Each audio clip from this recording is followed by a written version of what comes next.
ఇది నా ఇల్లేగా, మా ఇంట్లోనే ఉన్నాను, హైదరాబాద్లో ఉన్నాను. సో నేను విన్నాను పొద్దున్నుంచి, నాకు ఫోన్లు రావడం జరిగింది. నేను కూడా వీడియో క్లిప్ చూశాను. మన మీడియా మిత్రులు చాలామంది నన్ను అడిగి క్లారిఫై చేసుకున్నారు. వాళ్ళ దాంట్లో రాలేదు నాకు తెలిసి. చాలా ఇట్లా శ్రీకాంత్ ఇలా బెంగళూరులో రేవ్ పార్టీకి వెళ్ళాడు, హేమ వెళ్ళింది, ఈ టైప్లో ఏవో వచ్చినాయి. నిజంగా నాకు నవ్వు వచ్చింది. ఇంట్లో వాళ్ళందరూ నవ్వుకున్నాం. ఇదేంటిది, మొన్న ఏమో విడాకులు ఇచ్చి పిచ్చేశారు నా భార్యతో, ఈరోజేమో రేవ్ పార్టీలకి వెళ్ళాడు అని వచ్చేసినాయి. కానీ ఒకటి, వాళ్ళు కొంచెం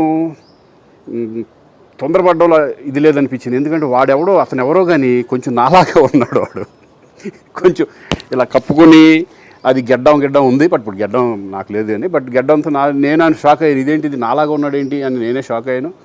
సో దయచేసి ఎవరు నమ్మొద్దు. ఎందుకంటే రేవ్ పార్టీలకి వెళ్ళే కల్చర్ నాది కాదు, పబ్ కల్చర్ మనిషిని కాదు నేను.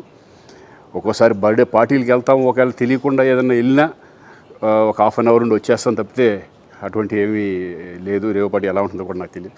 సో దయచేసి ఎవ్వరూ ఈ విషయాన్ని నమ్మొద్దు.